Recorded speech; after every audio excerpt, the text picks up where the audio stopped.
Straight on. Professor Daniel Karp, please introduce yourself and keep us entertained for 40 minutes. Cool. Well, Everybody thanks else mute yourselves. All right. Yeah, thanks so much, Conrad. Thanks for the invitation. And yeah, I'm excited to be here and share some of the work that we've been doing in my group, my lab. I have a group of students and postdocs at UC Davis. This talk will sort of cover a bunch of what we've been doing over the last, I don't know, 6 or 7 years since I arrived at Davis. So we're going to start off kind of talking about how we might harmonize conserving biodiversity with producing food in agricultural landscapes around the world. But before I kind of get into what we've been doing, let's take a little bit more of a global view on conservation. So right now, about 15%, maybe it's a little bit more, of Earth's land surface is covered in protected areas, right? Reserves, national parks, things like that. And that's a pretty good number. It's been increasing over the last a few decades, so that rate of increase has slowed.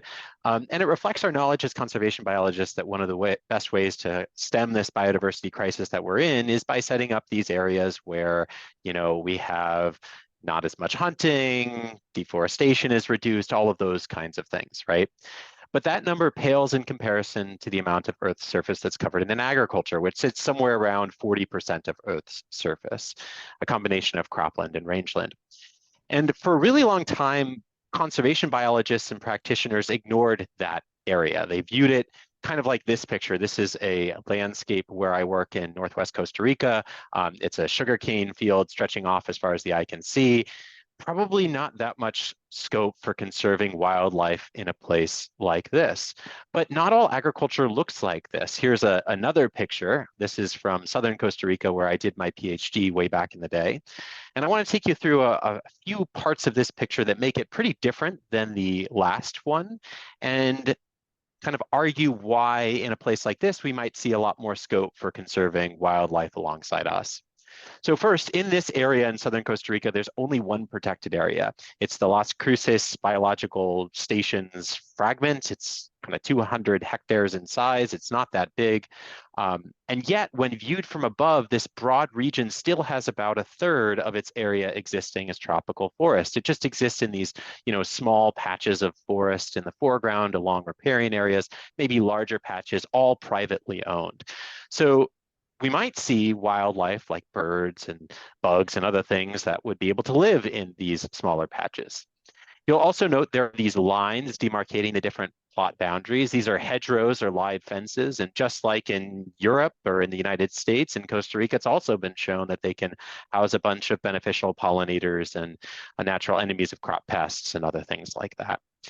You'll also note it's not just one crop grown here. We have a little bit of banana in the foreground, a little patch in the back. It's intercropped with coffee in the foreground, a big patch of coffee in the back, got a little pasture over on the left.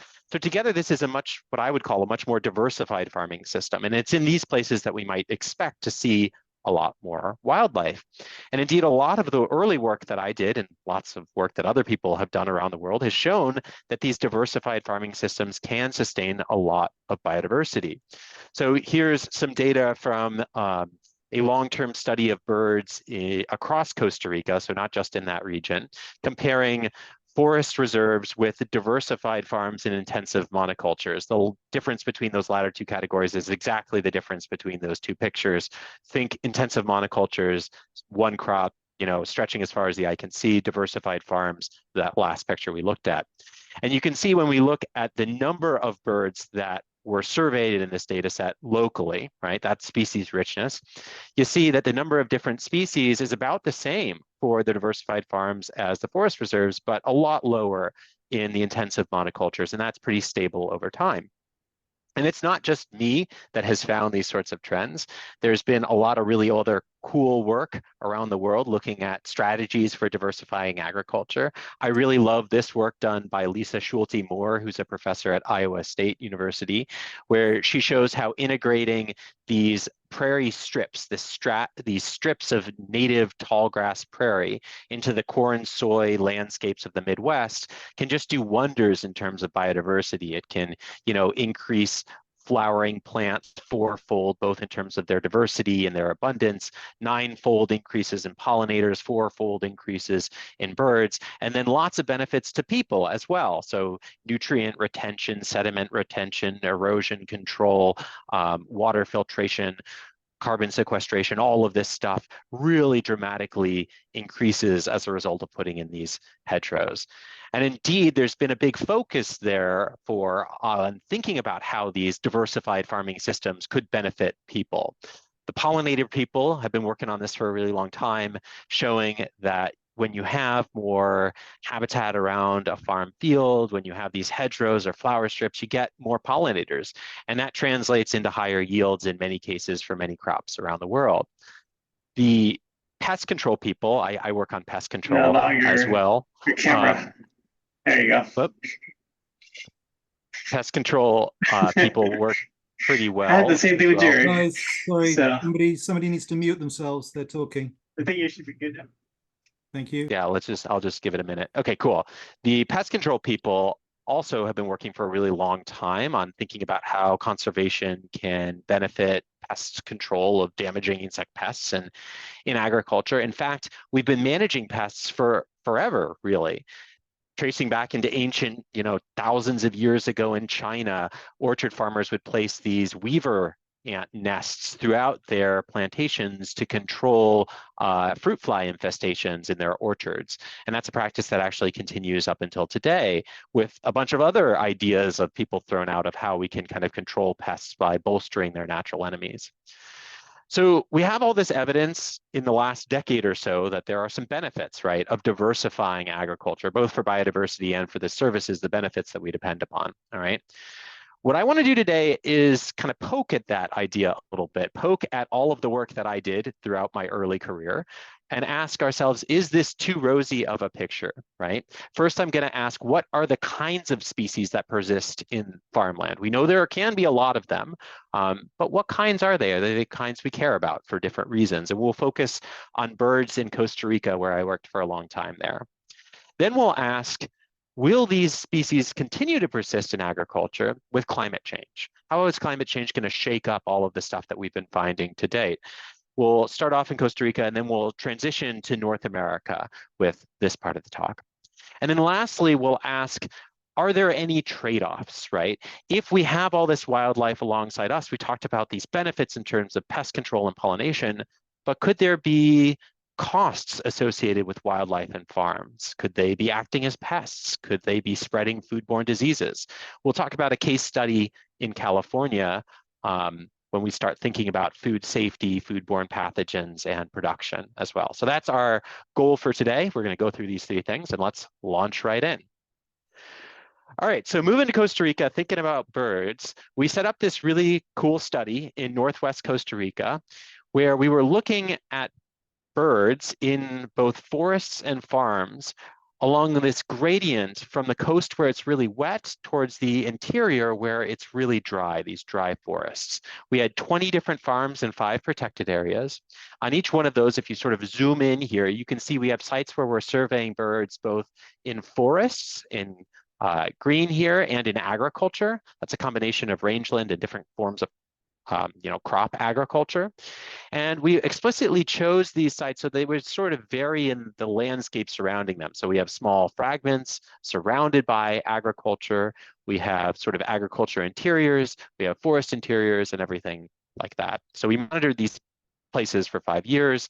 At each one of those sites, we had these 6 locations that we surveyed birds within these 20-minute counts. And then we used these cool models that help us account for variation in our ability to detect birds in different contexts, to look at the things that we wanted to look at, like, how does agriculture affect bird communities? All right. So first off, very simply, how does agriculture affect local diversity, the number of species that we would record in those counts? Very similar to that work that I showed earlier. And what we see here is as you increase the amount of forest cover surrounding a site, that's on the x-axis, you tend to get a few more species. It actually peaks at around 80% forest cover. But you'll notice that this increase is not that strong, right? Even in the 0% forest 100% agriculture sites, we still get a bunch of bird species. So that again is evidencing this idea that agriculture can maintain diversity locally on the farm. But when we think about the global agricultural enterprise, we can't just think about one farm, right? We need to think at larger scales. And to do that, we need to think about this concept in ecology called beta diversity, which I bet is new to a lot of folks in the room. So let's walk through what that means, right? So imagine, let's say we have two different kinds of forests. We've got a wet forest and a dry forest in different parts of Costa Rica. We would expect there'd be different kinds of birds that would live in those different forests. Here I've got them as different colors, right? That's because they're different sort of forest structures and things like that. So different birds would have evolved to live in them. They're also far apart. So maybe just by chance you get different species there. Now, let's chop down those forests, replace it with agriculture, maybe a sugarcane plantation and a melon one. To a bird, those things aren't that different, right? There's like one crop layer. Some species might not be able to deal with that change, with that deforestation, and go locally extinct. Others might be able to deal with it and then spread across those regions because, you know, a sugarcane field and a melon field aren't that different to them. So we could have this sort of situation going on where we have still the same number of species locally as we did before, but we now have less diversity overall because this system has become more homogeneous, right? These birds are more similar, whereas before they used to be very different. And so that difference among sites, that's beta diversity. And that's really a really key concept when you're thinking about diversity at large scales. So when we look at our system, here what we're doing on the x-axis of this graph, there's a bit going on, so let's walk through it. Every point here is a pair of sites, two different locations. And we ask, how different are they in their precipitation? Remember, these sites that we were surveying were existing from the dry end to the wet end of Costa Rica, right? And so over here, we have sites that are very different, right? So when we compare them, one of them is very wet, one of them is really dry. And on the left, we have sites that are very similar. They're either both wet or they're both dry or they're both intermediate or something like that. And what you expect to see is as sites become more different in the degree of precipitation, they should have higher beta diversity. The birds that occupied them should be different, right? And in fact, you see that. But what you see here in the kind of solid line in the green points is that in forests, you see a stronger relationship than in agriculture, right? In agriculture, you've sort of homogenized the birds. They're the same, even in places that are very different in wet and dry regions. And so when you integrate and look all the way across this gradient, you see that forest birds are generally more distinct when you go from place to place across this precipitation gradient relative to agriculture. So that tells us that agriculture is sort of homogenizing communities, and you're seeing the same species even in these different sorts of ecoregions, right? And you can see that in other ways too with these data, right? So we could characterize these species and we could find that when we do so, about 30% of them are species that really only exist in forests. About 45% of them can live in forest or in agriculture. And then about 26% of them are only in agriculture. So we're seeing different kinds of birds living in forest and in agriculture, and the agriculture ones in particular are found in a bunch of different places. You can also see that through these kinds of graphs here that are familiar to ecologists. Basically, what it's showing is that every point that's close together indicates that sites have really similar birds, and then points that are far apart on this graph have very different birds. And so you can see all of the forest sites are sort of clustered together and the agriculture sites are clustered together. Basically just another way of showing that forest birds and agriculture birds are different, right? So how are they different? That's a good question we want to ask ourselves. And in particular, are the ones that we care about from a conservation perspective able to occupy agriculture? One of the metrics that we often think about when we think about conservation value is how big a bird's range is. How restricted are they to one area? That would be a more vulnerable one that we might want to conserve versus one that's spread all over the place, maybe across North and South America. So we could calculate that. We could calculate the average range size of all of these birds at all of these different places. And we see that as you sort of increase the forest cover, the average range size declines. That means that in an agricultural site here over on the left of the graph, you get these birds like this grackle that's spreading all the way, from Ecuador up into the United States. Versus in the forested areas here on the right of the graph, you get these more range-restricted birds, like this long-tailed manakin that's really only in parts of Central America, right? So the narrow-ranged endemic birds that are a little bit more vulnerable are more restricted to forests. Another thing that we could ask ourselves is, what are these birds actually doing in agriculture, right? We see them there. Is it that they're just like hanging out and perching?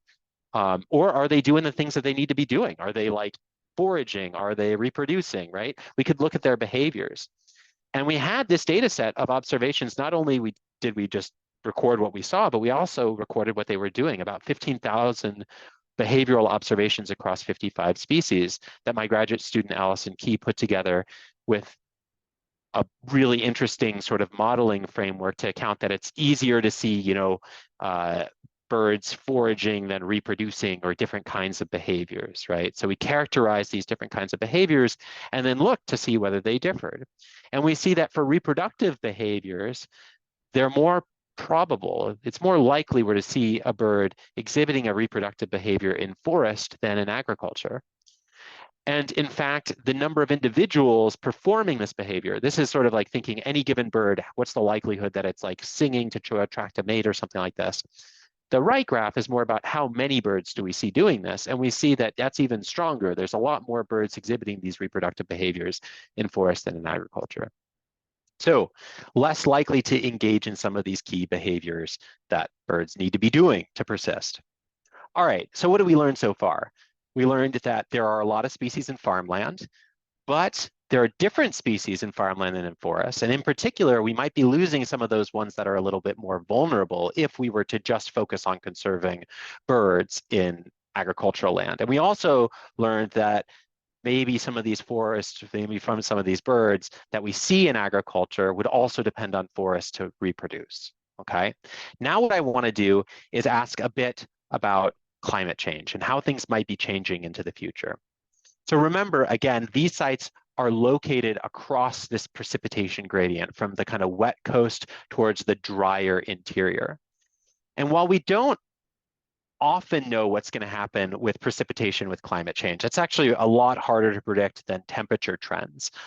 In this area in Costa Rica, we're pretty confident. Most of the climate models agree that it's going to be drier, that we're going to see more droughts into the future.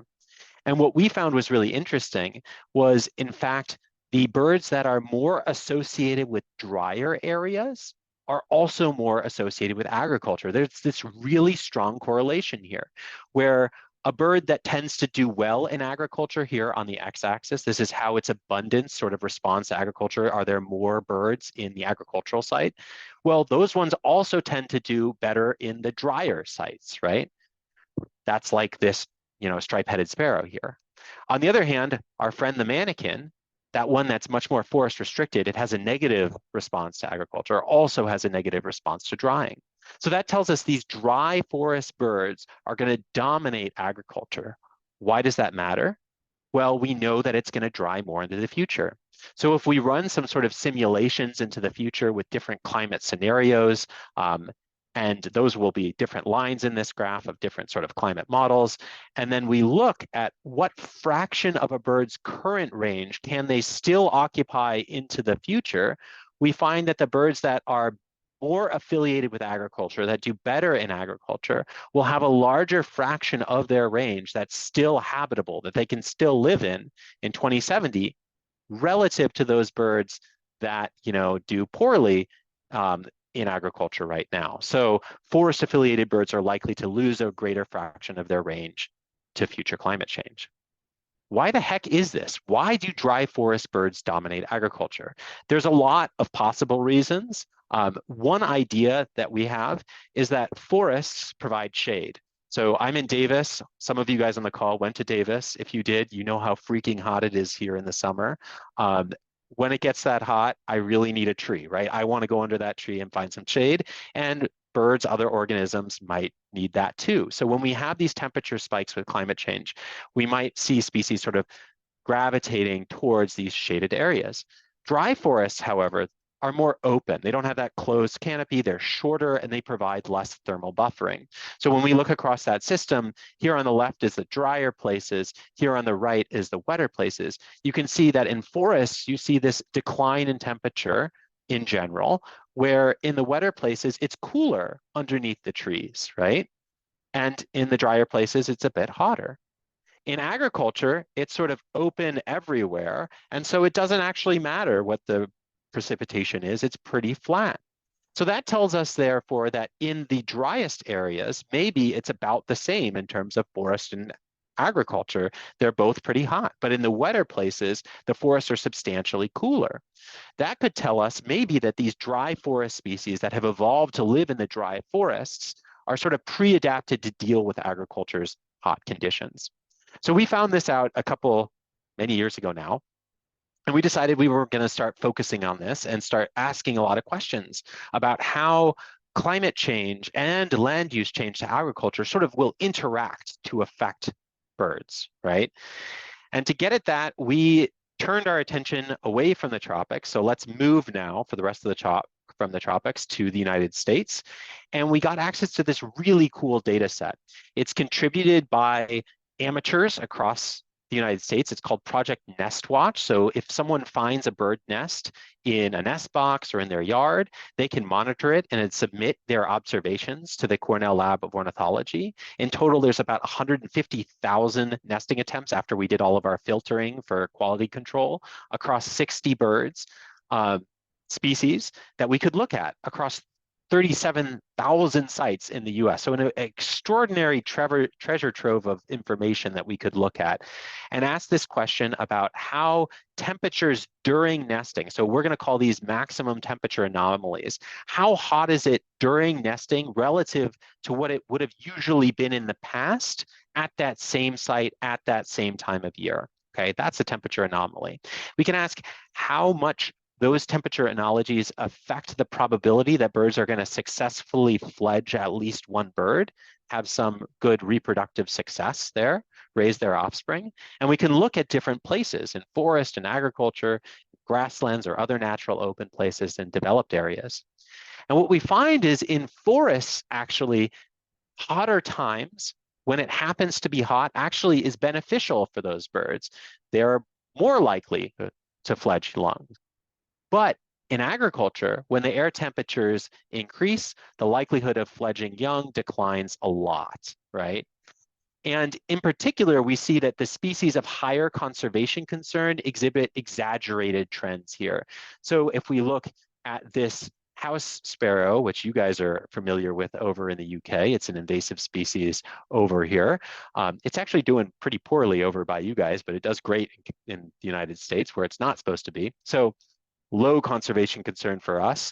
You can see that's in the purple, really kind of flat trends. But if we look on the opposite side of the spectrum, this oak titmouse, that's like an oak woodland specialist that's declining. Here, a real steep decline with temperature spikes in agriculture and an increase in forests. We also find that birds that build their nests in these open cups that are sort of more vulnerable to temperatures are even more likely to exhibit this than birds that build their nests in like tree holes and things. So that's telling us temperature spikes are disproportionately affecting these birds in agricultural settings, all right? So now what we're trying to do, so moving to some of our ongoing work, is ask why? What is it about those temperature spikes that are affecting birds in agriculture? So I have a student, Katie Locke, who's got a bunch of these nest boxes out. She's capturing birds. She's collecting blood samples. She's got these remotely triggered cameras on them so we can figure out, when they're coming into the boxes, what they're bringing, and we can look at how often they're bringing food, whether they're bringing different amounts of food when it gets hot or not. We can look in more forested area or in this agricultural orchard place here. We can take the blood to look at stress hormones and figure out how they're reacting sort of directly, their physiology changing as a function of these temperature spikes. I've also got a student, Cody, who's got this really cool study that's asking whether birds are actually changing their habitat selection, moving into different places and changing their diets when temperatures increases as well. So He has the really tough job of working across the beautiful Napa Valley in California. He's got all of these vineyards, these beautiful idyllic vineyards that he gets to go to, and he has all these nest boxes. Some of them have nest box. Some of the vineyards we're studying have nest boxes, some of them don't. And he captures birds at these nest boxes, puts these GPS backpacks on them. We've got these really small ones that can work on a bluebird like this one right here. And he'll let them go about their business and then come back 5 days later, just pull them right back out of the nest box, take the GPS backpack off, move it on to the next bird, and then collect a poop sample from them and then use that to figure out what they're eating. And he had his first field season last year. He's got another one in a month. Collected amazing data from 75 birds last year. We'll do a bunch more this year. And we're seeing some preliminary trends like this. Here's a bird on a vineyard in California.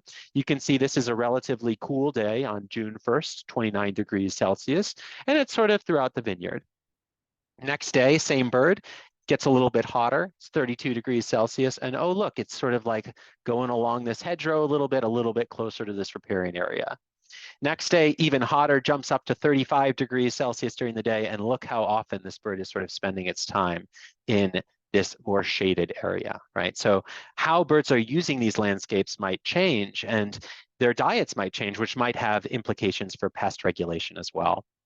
We also have been looking at these changes in habitat selection outside birds. We do things besides look at birds in our lab. And I had this amazing postdoc, Maddie Tirani, who's now a professor at University of Montana, that was asking at a more regional scale across the United States, how are species changing what habitats they're in during, in more hot versus cool places? And she was looking at mammals, right? So she's got, nearly 2,500 camera traps from 200 camera trap arrays in this really big data set called Snapshot USA. They also have one in Europe as well, this version.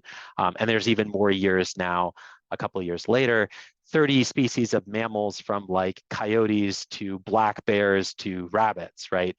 150,000 detections.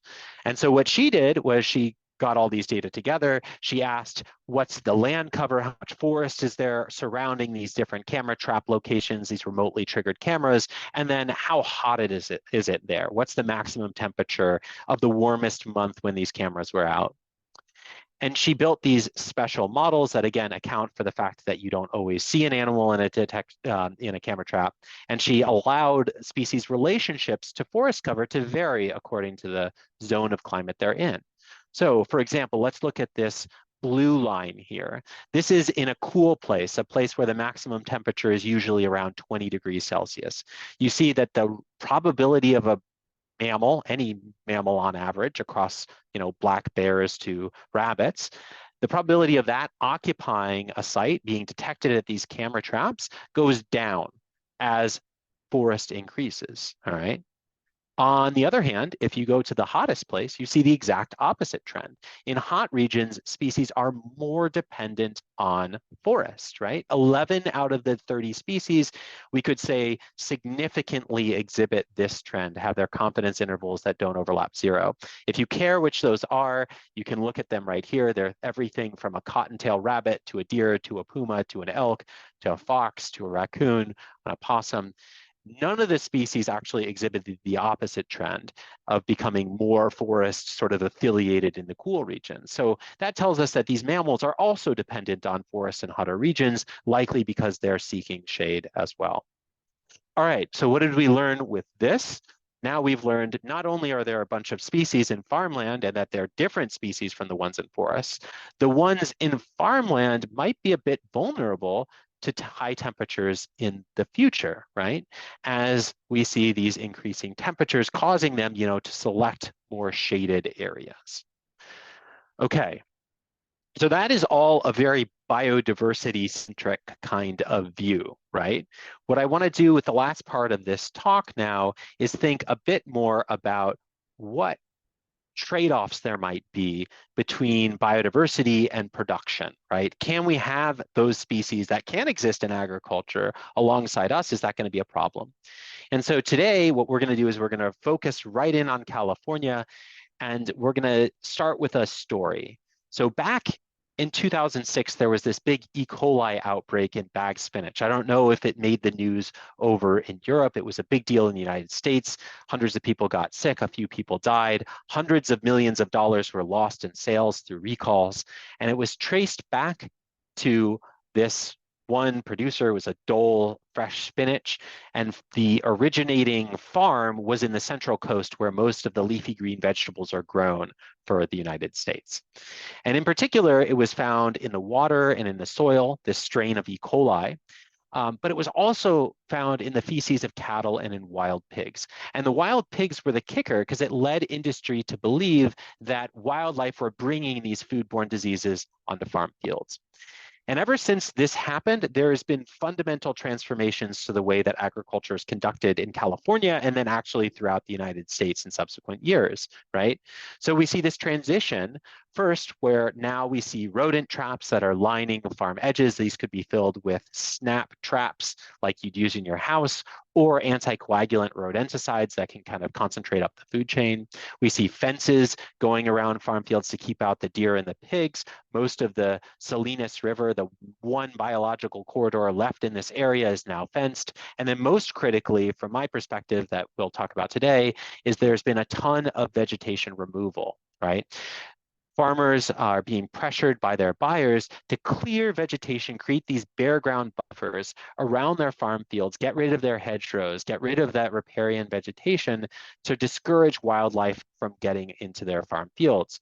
In a survey that we conducted of nearly 600 produce growers years later, in 2015, we found 40% were still clearing vegetation for bare ground buffers to discourage wildlife, practice that continues up until today. And so I got involved in this years ago, wanting to know, all right, I get that this is an intuitive thing, get rid of the habitat, you get rid of the wildlife, maybe they're causing problems, but maybe we should do some science and evaluate whether this is a practice that works. So I partnered with a large leafy greens organization in California and got access to 240,000 tests of enterohemorrhagic E. coli. That's the kind of E. coli that gets you sick on 74 farms from 2007 to 2013. We also had some data on generic E. coli.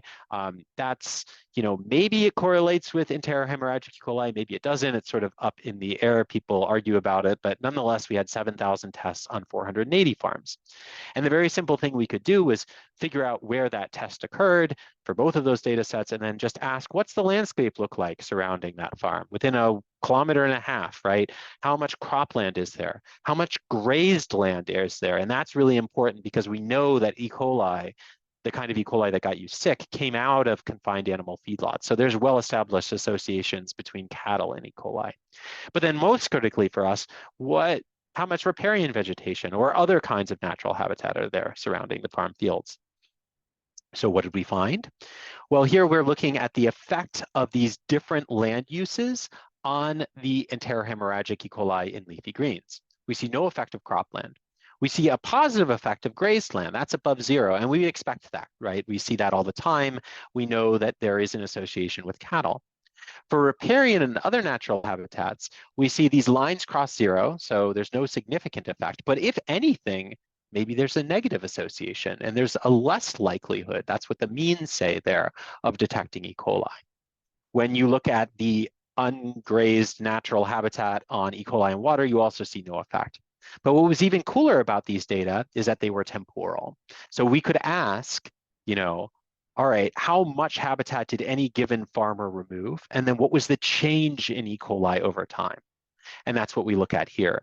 So here on the left, we see farms that remove more habitat. And on the y-axis, we see the change in E. coli. So you see actually here, the farms that remove more habitat, negative numbers, declines in habitat over time, actually see an increase, not a decrease in E. coli over time. You might be squinting at this point and asking, is that driving everything? If you get rid of it, it's still significant, but there's still a lot of scatter here. So the way that I like to talk about this when I talk about this with industry is basically say, all right, our confidence that the habitat is doing good things, maybe there's some evidence there, but certainly through no stretch of the imagination could we flip this line and make it go upwards. It's not positive, right? And that's what you would need to see for this practice of removing habitat being beneficial. So if anything, habitat removal might be increasing our food safety risks. So we did this work, and then we spoke with people, and they said, well, great, okay, maybe the habitat is, not such a big deal, but it still could be that wildlife are a big problem, and it's just that habitat removal isn't addressing that. And we were interested in particular in birds, not only because we know a lot about birds, and that's a focus of my group, but also because growers were concerned about them. So after a bunch of interviews and surveys, we had quotes like this: the thing that worries me more actually are birds. You can't control birds. They're constantly like flying over your field. They come and sit in the field. They carry salmonella. And we do know that birds can carry foodborne pathogens, right? And so growers are concerned about them. They might be coming on to strawberry farms, for instance, and pooping on them and contaminating them with these foodborne pathogens. Growers are also concerned that birds like us like to eat strawberries, right? So they can act as pests themselves. But we also know birds can do beneficial things. Birds might be eating the pests that eat the strawberries. This is Lygus hesperus, the primary pest of strawberry. Maybe birds like this insect-eating barn swallow eat that pest and then provide a benefit to farmers. But it might even get more complicated than that, because birds might not discern a pest from a good bug, right? And so the birds might feed upon the good bugs like this big-eyed bug that in turn eats the bad bugs like that Lygus bug, and therefore disrupt the control of this pest. So it's a complicated system out there. Birds could be doing all of this, right? And so we put together this grant to look at strawberries in particular and look at all of these things at the same time. This was some work led by my postdoc, Alyssa Olympi. And we set up this system of about 20 organic strawberry fields in California, where we explicitly chose those farms to vary in the habitat surrounding them. That's the landscape context. Some of them would have a lot of natural habitat of, riparian areas and oak woodlands surrounding them. Others would have none. And that varied independently from what was going on locally on the farm, right? Did they grow multiple crops? Did they have hedgerows? Things like that. All right. And so what we did is we put out these nets. We would capture birds in the nets. We would put them in cloth bags to bring them back to our station, where we would put, these metal bands on them and to figure out who they are and identify them. And while the birds were in those bags, they freak out and they poop. And the poop is what we wanted. That's the whole intent of this. And so they would poop in the bags. We would put the poop in the vials, and then we could look at that poop and sequence it to figure out whether there are pathogens in it, what kinds of insects they're eating, and what kinds of plants they might be eating. We collected 1,000 poops from birds from 50 different species, all right? So first, how does habitat affect food safety risks, all right? We found that feces were only directly touching 2 of the more than 10,000 strawberries we looked at in this study. So that was good news. But of course, irrigation could spread the poop around. So, we also need to look at how often we see pathogens. Well, out of those 1,000 birds, we found S-Tech, the kind of E. coli that gets you sick, in 0.1% of birds. That's one single individual, so extremely rare. We never found salmonella. We found Campylobacter, another foodborne pathogen, in 3.6% of birds, but a big asterisk here in that Campylobacter is native to bird guts, and it's very unclear whether it's the same strain that gets people sick. But still, since we had 3.6%, we could do some statistics, and we actually find that as you increase the amount of habitat around a farm field, the likelihood of a bird testing positive for Campylobacter actually goes down. The species that are most likely to carry this disease are the ones that are sort of associated with livestock that are found in these more monoculture landscapes. So birds are less likely to carry Campylobacter on farms with more habitat. All right, what about crop damage? Well, we were super excited to find that all of these birds pictured, all these different species, as well as others, all consume the primary pest of strawberries, this Lygus hesperus bug, which was really, really cool. However, we also found strawberry DNA in all of these birds. So they're also eating strawberries. And in fact, they all were eating beneficial bugs as well. All right, so then maybe we want to ask how habitat affects what birds are doing on these different farms. And here we find that the farms without habitat surrounding them were more likely to have birds that were eating strawberries, eating beneficial bugs, and eating pest bugs, whereas the farms without habitat we're less likely to do all of those things, right? So they're less likely to do the good things and less likely to do the bad things, maybe because they're just focusing a lot of their effort on foraging in the habitats around the strawberry fields. And we could corroborate this DNA analyses with some on-farm measures, like we could go look for damage. We call this flick damage, when a bird would like peck at this strawberry and then flick some strawberries onto the plastic mulch. It's a very birdie behavior. And you can see, sure enough, that as you increase the habitat around the farm field, birds are feeding on less strawberries, just like the DNA analysis tells us. So that's the non-crop vegetation is reducing overall feeding activity. So what does a farmer do with that? Well, it doesn't tell them whether it's good or bad, right? So we need to do an experiment. So we do an experiment where we exclude the birds from the strawberry plants with a cage, and then we compare what happens to the strawberries without birds to when birds are present. We did that across 14 farms. First off, insects damaged way more berries than birds did. That's really important to note. Nonetheless, the net effect, integrating all those different things where birds were doing, was negative. Birds were harming a little bit more than they were helping, about a 3% loss in yield. And this is likely due to both birds eating the strawberries and them consuming those beneficial insects.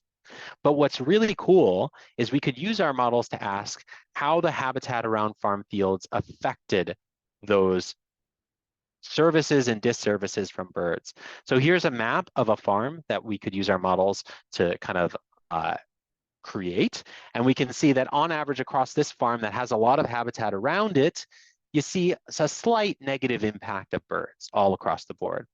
However, on this farm that had very little habitat around it in the landscape, you see that along the edges, we have these birds like these house finches coming around and just hammering the strawberries, eating a ton of them. In the middle of the farm, we had these swallows that would swoop down and eat the pests. So then we could pose these alternative scenarios. We could ask, on this farm, if we were to reforest the landscape and turn this farm into that farm, what would you see?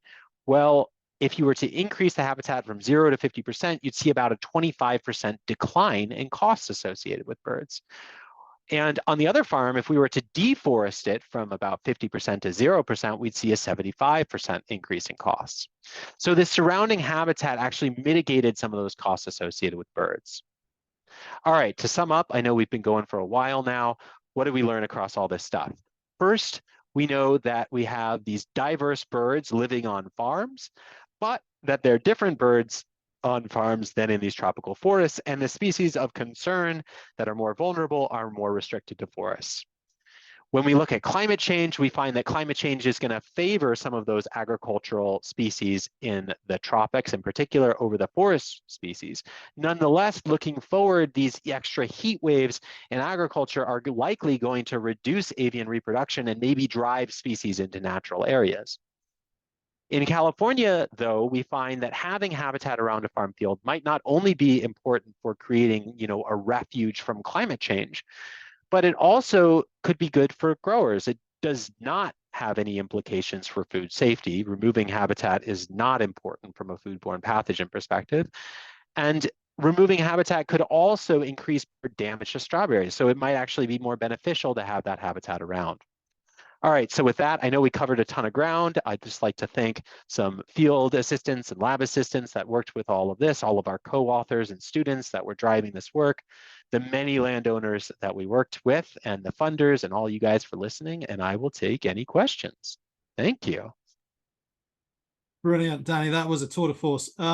So we are coming up to the hour, and that was officially the time at which we were going to close. So what I'm going to suggest, if Romy is happy with this, and we're not going to get chucked out by Zoom, if we just finish as we were planning with Carlos is going to say a couple of words, as is Andrea, then Professor Karp has said, ladies and gents, that he's happy to stick around for a little bit longer. If we can do that, maybe we'll save questions for 7 p.m. till say 7:15. If you wouldn't mind, Danny, give us just 15 more minutes. Oh, I've got nothing after this. I'll stick around. No worries. Cool. Awesome. All righty. So yeah, in that case, I'll just hand over to Carlos. Thank you very much. Thank you for the presentation. Very, very interesting. We have a space for questions that we will do, but will close first this round to say very thank you to everybody if they need to leave, because we cannot force everybody to be more than 1 hour here, unless the people are interested to get some question, because that's a corner just saying. And thank you for joining. Thank you for participating. This is, as I say, anniversary 1 year event, 1 year round of the sustainability talks. So thank you, Daniel, for the presentation. Now, I give again the word to Conrad if he is.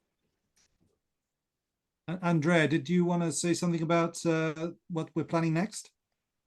I do, Conrad, and thank you for the opportunity and wonderful presentation. My goodness, Dr. Karp, that was a tour de force. What are we going to do on April 16th that's going to be super complementary to this? Is we're going to be talking to two entrepreneurs who are using some novel techniques and great sort of digital science to help us measure and assess what is in the fields, what's in nature, and bring some data, bring some much needed data and understanding on the many topics that Dr. Karp covered. So looking forward to an engaging session with Conrad Young and with Danielle Moen-Mukua. Thank you. Great. Well, folks, if you do want to drop off coming up to the hour, you're very welcome to, but otherwise, Professor Karp's happy to stick around and answer some questions, and I will use Chair's prerogative to pitch the first one, which is if you are talking to a generic farmer, and I know no such species really exists, but if you were, and they carried the sort of typical farmer's mindset and received wisdoms about their job versus the job of conservation, and these being two separate realms of concern that often don't overlap or can even be zero sum. You can only have one or the other. Is there a data point or a chart, one amongst all the many that you've seen and that you've participated in, that you would point them to say, look at this might help you to change not just mindset but perhaps practices? Yeah, interesting. So we wrote a paper a few years ago now, after a bunch of interviews and sort of surveys with growers. This was led by some social scientists, looking at the willingness and whether different farmers were adopting conservation practices in the Central Coast. And there's like a huge literature on this in the conservation social sciences, right? And we find that, a lot of it has to do with some big structural barriers that farmers have to contend with. And it's not necessarily just about their sort of attitudes or things like that towards biodiversity. So like food safety is a huge structural barrier in California now, where their buyers tell them, we will not buy from you if you have any habitat in your farm field. And so they're stuck, no matter, even if they want to have habitat around, right?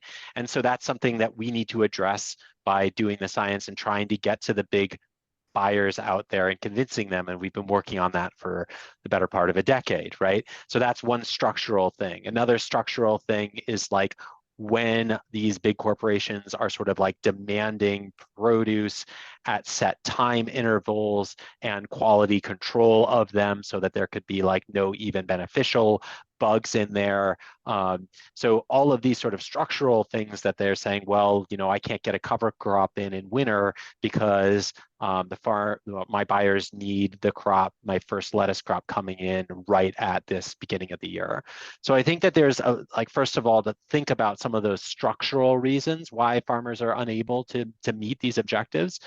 But I think in terms of education, what I like to say about this is that a lot of these results we find are context dependent, and in some cases we will see costs associated with biodiversity, and in some places we will see benefits. And it's important to think about what crop you're growing in your context, and there are going to be cases that you can see win-wins, right? I think you need to be really honest with farmers and say, there are certainly cases where having habitat around your farm field will export pests into your field, and we know this is a case. But there are also cases that we know of, like really cool examples in in Asia where you put on flower strips around rice fields and you get way higher yields and lower pesticides. And so there's benefits, right? So I don't know about one figure to show. I wish that existed, but I can tell you there are certainly win-wins that you can discuss with depending on the farmer and in the system. Awesome. Thank you so much. Anybody else got a question? Yeah, I've got one. Jason Yeah. put one in the chat as well. Yeah. Do you want to, Jason? Do you want to do Jason's one's smarter than mine? So do you want to do Jason's one in the chat? No, I mean, really, it's just a rehashing of Conrad's, which is I'm from Salinas. And, Oh, cool. And the company you mentioned, I have a close relative who works for them. So anyway, for me to drop some of this knowledge into that stream, to start changing hearts and minds. Totally. Yeah. Well, I'll say this. I can't talk about what company that is. There's a bunch of NDAs that we've written over the years for that. What I can say is that the company that I've worked with, I continue work with today, and they have some really great people there that I've been working on a bunch of different projects I didn't have a chance to talk about there. And we've definitely, there's like, the right people on the sustainability wing know all about this stuff. And I'm presenting a bunch of work on the food safety side as well, both in the past and looking forward. So yeah, I have that company pretty well covered if you know the same one that I know. Well, I mean, it's someone very close to me, and being from Salinas, like if you stay in Salinas, you work in ag. Oh yeah. You work in totally. produce.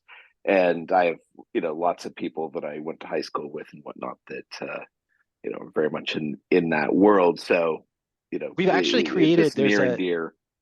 Yeah, no, and there's actually a really cool effort just in the last few months where that's sort of grower led after I've given this presentation a bunch of times in different contexts over the years and much more focused on the Central Coast. But there's this big sort of grower led effort to push back on the buyers and create this big coalition, and they've all coalesced in the last couple months. And it's a really big effort with a bunch of the major players, especially in the organic sector down there. That are all getting together and sort of like bringing in the science and creating this coalition, and then going to be using that to go sort of confront the buyers and try to get them in the room on this and see the light of the science on it. So yeah, I think actually for the first time in nearly a decade, I actually see positive movement in this area, and it feels really good. So yeah, crazy and very cool that you have that connection to Salinas too. I love working there. It's a great place. Yeah. Anyway, there's other good questions to come, I'm sure. So anyway, thanks for that, Daniel. Any colleagues from UCL? I'm conscious that Isla and Finn didn't get a chance to probably introduce themselves. Have either of you got something you'd like to ask?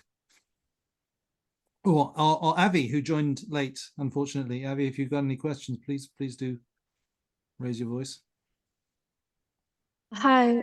I was wondering if you've ever considered going in or like researching like push-pull management strategies and like using that as like a gateway into saying planting other plants would also increase. Yeah, like maybe don't go full into like rewilding and like actually exposing or like creating forests around your land, but starting off with planting these kind of plants that would actually give you like a direct pest management strategy.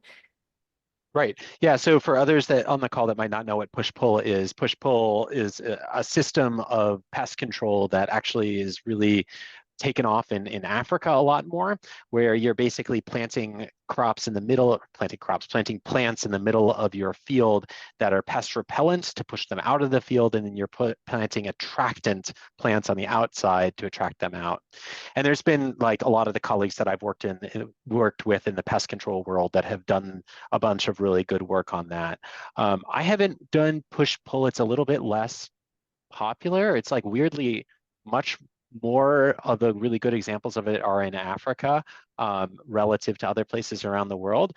That's not to say it wouldn't be effective here. We do have a big grant we're about to start looking at other forms of like non-crop vegetation plantings for beneficial insects.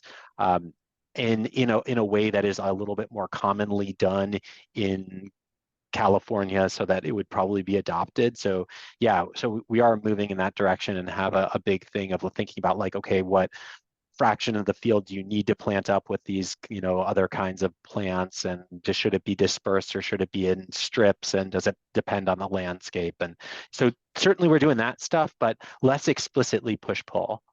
But yeah, cool. Thank you. Well, Avi, I don't know, have you come across it yourself in practice? Have you seen it working elsewhere? I've only read about it in Africa, so using things like Napier grass, but not in the UK or anywhere else. But I was just wondering if it was being used in the US, and yeah.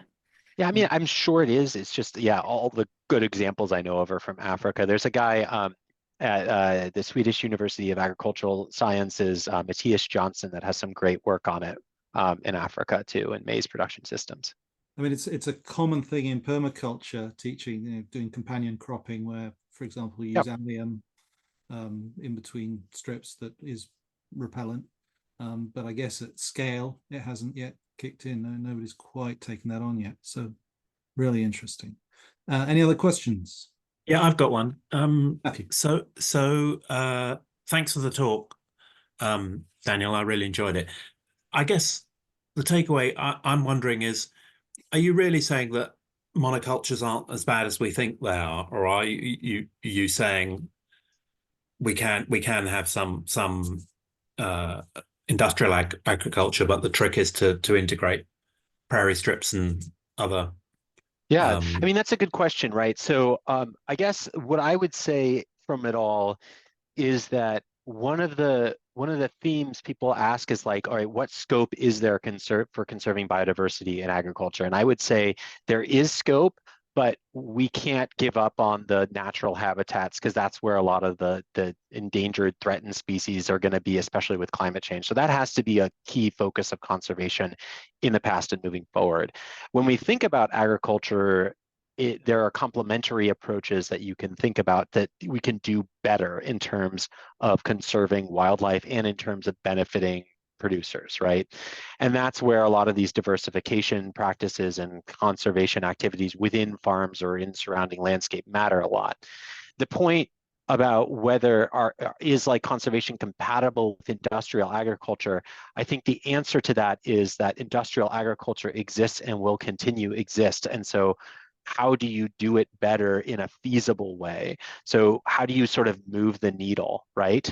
And I think things like prairie strips, things like, figure out what the beneficial plantings are that can work and do it, and incrementally improve that enterprise, I think is the way forward there, while also supporting the smaller, more diversified farmers markets, growing farmers that can do a lot more than the large scale industrial operations. So I think it's like not a either or, but an all of and different sort of approaches for each, if that makes sense. Yeah, great. Thanks very much. I've got a question about assemblages in a second, but first over to Mark. You've got your hand up. Yes, hello. Thank you very much. A fascinating talk, Daniel. My question related to the sort of earlier part of your talk about Sure. Costa Rica. Yeah. And one of the things I hear quite a lot about in that part of the world in relation to particularly livestock farming, but maybe also mixed farming, is agroforestry. And I'm not exactly sure quite what my question is, but I thought I would ask it anyway while you're here, because if I think of it later, you'll be gone. But essentially, where does, it's really about where it fits in this sort of spectrum of sort of dry to humid forests, and whether there's, you have any reflections on that sort of agroforestry movement in relation to, say, birds and beta biodiversity. Oh, absolutely. Yeah. So, agroforestry just means cultivating under trees, right? And so that could be anything from what we would call rustic coffee plantation, where you basically clear the understory a bit of a rainforest and plant some coffee, and viewed from above, you'd have no idea that this was a coffee field and that it just looks like a rainforest and it has exceptional amounts of biodiversity. All of that down to like a field of coffee that you've cleared out everything. You've just got coffee and you've planted a few trees throughout as both shade / nitrogen fixing trees. These are all agroforestry. And so depending on how diversified the agroforestry is, obviously you're going to have different sorts of benefits, more diverse, more beneficial for biodiversity. The work in Northwest Costa Rica I've done was not, we didn't look at agroforestry per se. And actually in what I did for my dissertation in coffee was also more about like sun coffee, but with patches of habitat around them. In general, there's been lots of good work to suggest that in the more shaded systems, you have more diversity. That can mean that you get more pest control of certain crops in certain contexts with certain pests, but not across the board. And then there is like lots of thoughts about, why there could be benefits of agroforestry, both for biodiversity and conservation looking forward. And then actually really cool work emerging in the more, livestock production realm of thinking about silviculture, kind of silvopastoral systems, with some really great stuff out of Colombia in particular. That you probably know way more about than I do, but thinking about, are there ways to actually get better meat production and provide shade for cattle and actually get some of the ecosystem service benefits as well. So I think that's an active area of research that there's really cool stuff. Great, thanks very much indeed, and very nice talk. Thank you. I was hoping to ask a question about beta diversity and assemblages, but I suspect the answer might be longer than we have time for. So I might drop you a line, Danny. Okay. We're coming up to 1:15, so I'm going to kind of bring it to a close now and just echo what Carlos said. Thank you very, very much indeed for providing your time generously and giving us this amazing canter through a huge amount of research over many years in great depth. And it's extraordinary to see the scope from thinking internationally about agriculture, thinking about the impact of climate change, thinking about how biodiversity can be a contributor to productivity, or at least can be managed so that it doesn't take away too much from productivity. Obviously, so many areas in which this could be extended and explored further, and maybe we'll have an opportunity to think about ways that we can do that in the future. I don't know if colleagues at UCL have been sparked into new ideas, research ideas, that we could go fetch some big US foundational funding to do a cross-Atlantic. I'm always happy to receive dollars. So we do like dollars. We do like hard currency. As we all are, right? But yeah, thank you very much, everybody else who's joined tonight. I think there's a lot of intense interest in the virtual room, and I know that particularly our colleagues who are doing the master's degree at UCL, there's a great future for you in trying to figure out how to build on the stuff that folks like Professor Karp have done, and make it as practical as possible for as many farmers as possible. Because obviously they are the key to a lot of the land that we have and how we manage it into the future. And you're our only hope. So no pressure. Thank you all very much. No pressure. And if you could make it back on the 16th of April, I think, Matthew, you wanted to say something about the specifics of that, something about what we're able to organize. Yeah, Romy can interrupt me, but I think it's going to be a discussion in the Toast Brewery, which is just at the top of Gow Street, and so everybody's welcome, and it'll be a sort of entrepreneurial Q&A about Conrad's business, and it'd be lovely to see you there, and so please, you're most welcome to come. Yes, and Daniel from Zulu Systems as well. So it's not just me blathering on. Thank you sorry I very was much. having technical difficulties at the beginning and I didn't get to introduce myself, but my name is Chris Strathmeyer. I graduated from UC Davis in 2001 with a bachelor's degree in fermentation science and promptly ran off to the UK and worked in a brewery there for a little while. And like Jason Mollering, I am from Salinas. So Oh, cool. Agricultura. it's just a small world. It's not Salinas the is in biggest the place in the house. world to have two of you guys on this It call. is very strange. Okay, well, bring some salad to that event on the 16th of April. We'll eat it with gusto. Thank you all for coming tonight, and yeah, we will see you soon. Thank you. Thank you very much. Thank you for Thanks, joining. Conrad. Thanks, everyone. all. See you in the next Great. one. Thank you. Cheers, bye. Thank you all. Bye-bye.